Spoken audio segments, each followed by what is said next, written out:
Good morning, everyone. Welcome to Coffee with Christine. This is our 13th episode. I don't know what happened to the day. And I have my coffee here. It's overflowing, as you can see. It's very lovely. It makes me happy when it's that much. I like coffee. So today we're going to be talking about stocks or inside trading, as one of the commenter mentioned in my short that we released a few hours ago, actually. So we'll be talking about that, and yeah, it's been a pretty bad thing, and it's been happening for a while. I think this is one of the issues that really goes beyond political lines. So they're unfortunately united in this regards. A majority of the people that holds power actually are pretty wealthy, and I guess in some regards that makes sense. I mean, I guess it makes sense not just because they have the resources to do it. It's very expensive. Outside of very intimidating, it's very expensive to run, and you'll need to, you need some nice, powerful, rich friends, I guess, which I don't have uh, any. My friends are wonderful, but that's not our scene. But again, maybe logically it makes sense. Maybe logically it makes sense that a lot of people that have power, that have money, end up in these roles. But it is interesting to see because the pay for a politician is about 170k usually, right? Of course, governor makes a little bit more. Um, certain positions makes a little bit more, but roughly it's not a bad chunk to be making that much. The problem though is that there is unfortunately still a lot of times where um, there seems to be an abuse. And again, one of the issue is that this is very hard to prove. But eventually, if the data keeps saying one thing, we need to do better, I think, to prevent this type of stuff, right? As I was saying with me running, I think one of the benefit is that because I'm a nurse and perhaps a mother of five, right? It's really hard to give credit to one specific attribute without, knowing for sure. But I think I understand human tendencies for the good or the bad. And it's not most of the time they follow the same formula, I guess I should say.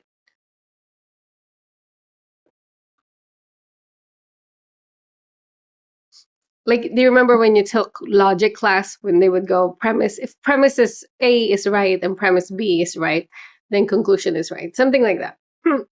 But as a nurse, I see the tendencies for good or for doing bad things. It is within parameters. It's just like it's not surprising. Most of the things that I see, I can see why that happened. I can see why that is. And so I think the approach of the government, I think, is to make sure that we create barriers or we create ways to make these type of abuse and fraud not as easy. It has to be hard. Let me give you an example on how I guess this has been a debate, but for the place that I work for,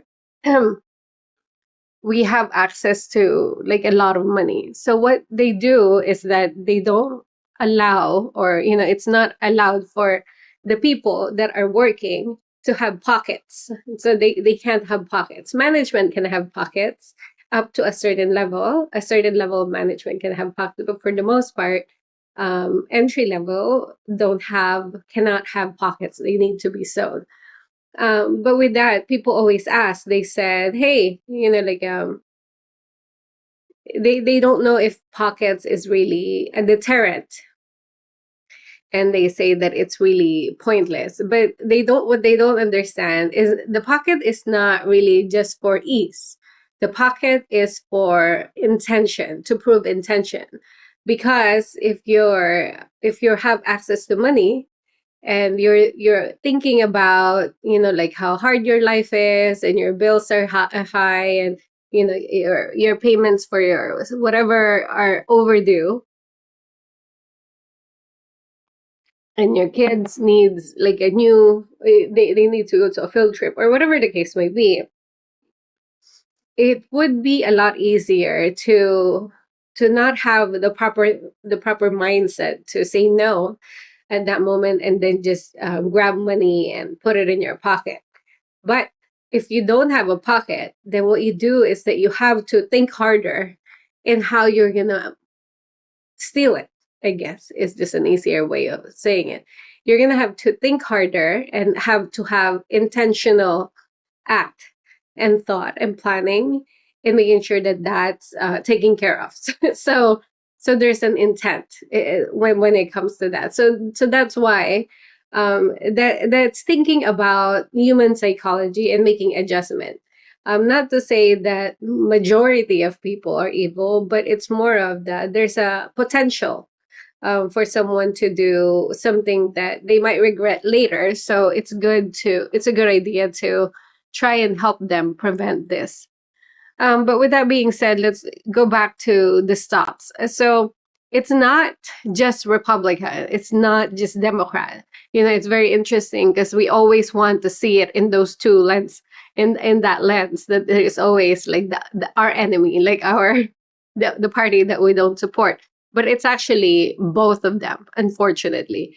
And it is outside of who's the president that's sitting. They started noticing this trend back in 1990. That's a long time ago. 1990 is when they start to realize how the stock seems to the people that are in political power seems to outperform always the regular market when it comes to stocks. Let's look at our data. So back in 1990, U.S. senators, they achieved about 12% gain compared to the average investors at the time that actually had a loss of 1.5%. And then one of the biggest moments that they pushed for regulations was 2008 during the financial crisis. If you guys remember that. There was a surge of like activity from the political people, and a lot of them adjusted their portfolio just before the market collapsed. So that's like a huge, like thing, like a red flag. So for 2025, they just release it because there's watchdogs that kind of look into the finances, and they're pointing out like a big correlation between people that serves in the board. Not board. They serve in the committees that approve the budgets and have information like inside information, and then they outperform, of course, the regular um, S&P, which is supposed to be, I think, for 2025, 16.8% increase. Theirs is like, some people, it's like 70%, which is significant. And if you look into how they make their money overall during their position as well as after, a big chunk of it, outside of what we mentioned yesterday, from lobbying, being a lobbyist, which is like a seven-figure, to board members attending a meeting for like a few times and making 200K just because you have you have like insider info.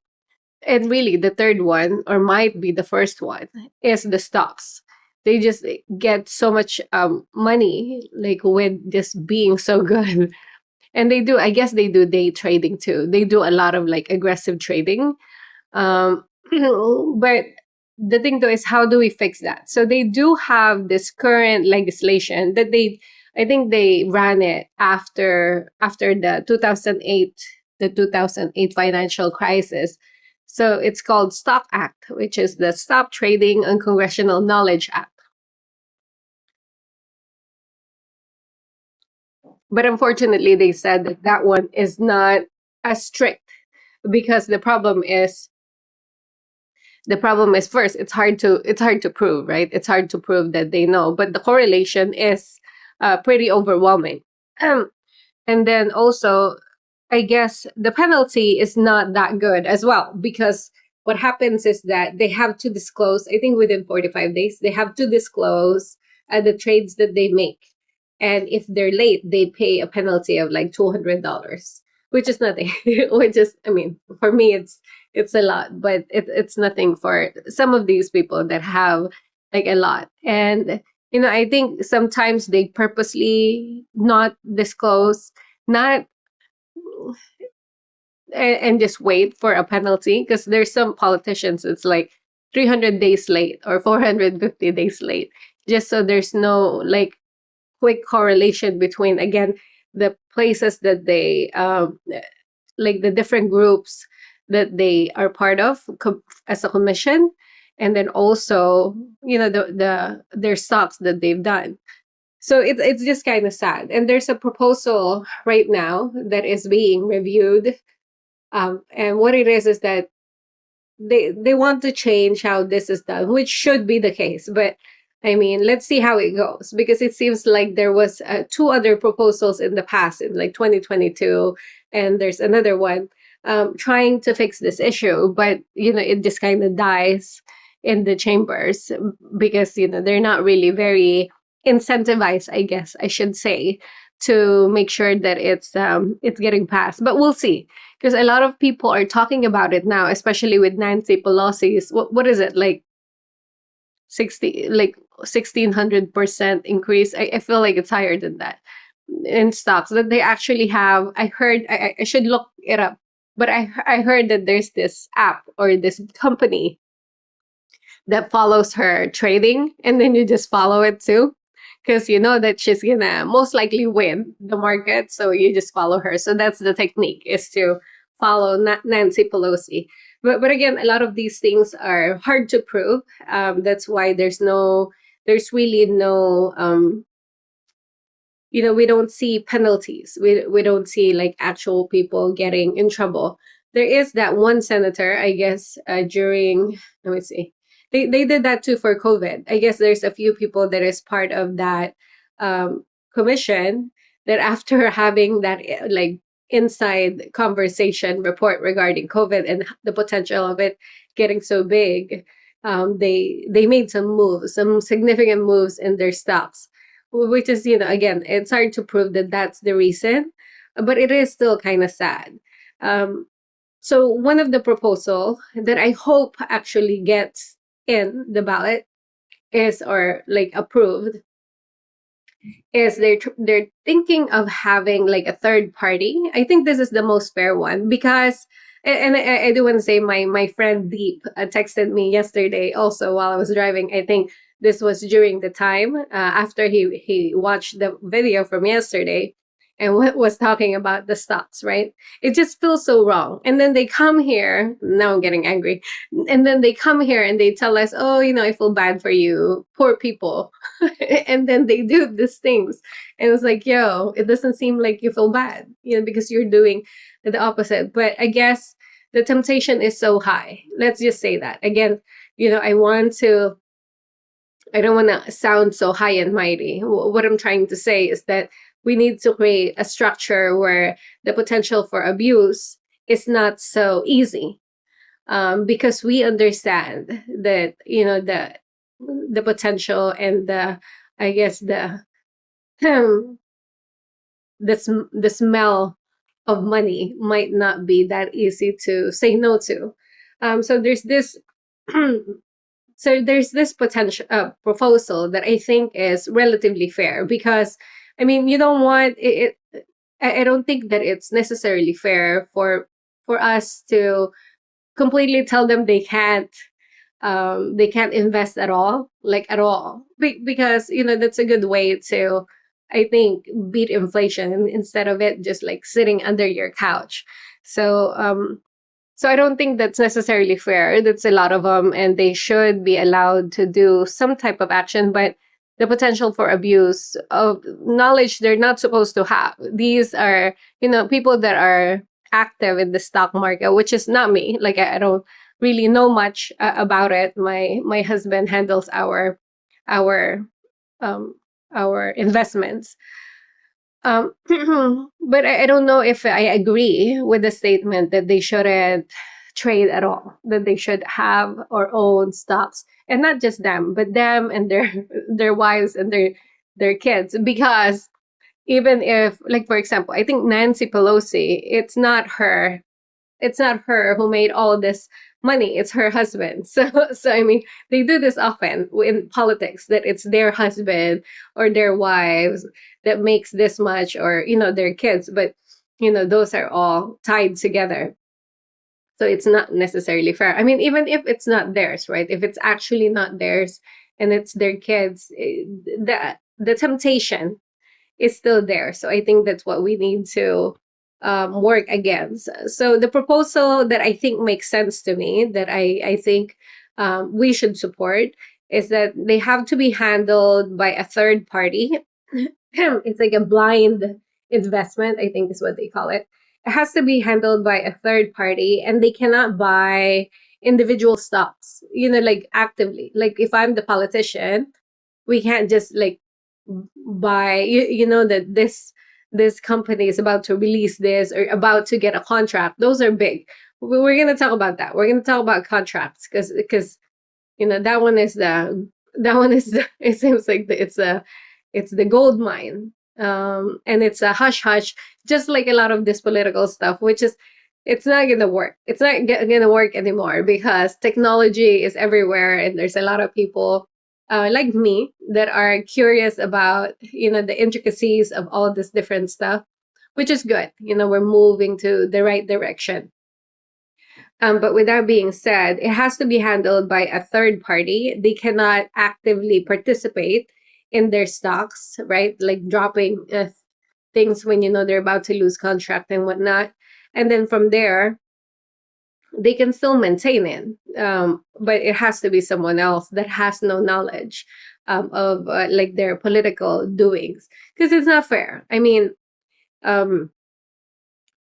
if it's an information that they're using, it has to be a public information to give a fair chance to everyone else who are participating in the stocks also. It sounds, and then it's interesting because it sounds harmless.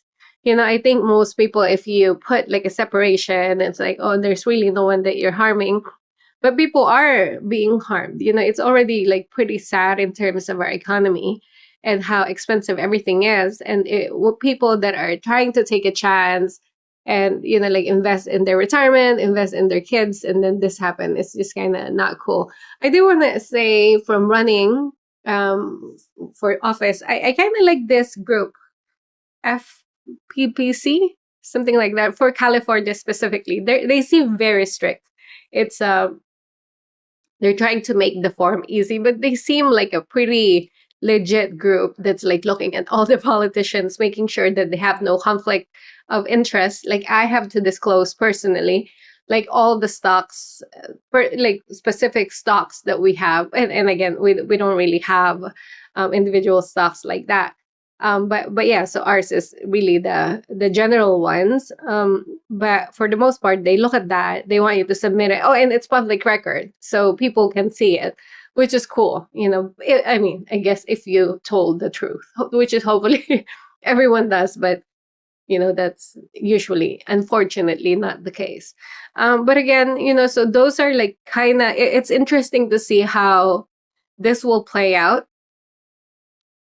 In one of the Coffee with Christine, we're also going to talk about this pretend bills that people tend to submit. So what they do, it seems like, is that when people are getting mad about something, right? Maybe it's the stock market for the politician or whatever the case may be, just to say that they did something, they propose this bill that doesn't really make sense, and they know that it's not going to be approved, which is kind of shady. It's like really sad, like how all these things are working. But again, I think overall I'm learning a lot, and I hope you guys are learning with me. And yeah, let me know if I missed anything. Feel free to put it in the chat. Yesterday I was late from my nursing job, so we're gonna end it. We're gonna make it Coffee with Christine 6:30 to 6:55 moving forward, just so we can be good with our promises and not be late for our nursing job. But anywho, thanks you guys. Thanks for watching. Have a beautiful day. I again didn't drink most of my coffee. I need someone here. I need someone here to talk to so I can take a break and drink coffee along the way. But anywho, good to talk to you guys, and I'll see you tomorrow for Coffee with Christine. Cheers. Bye.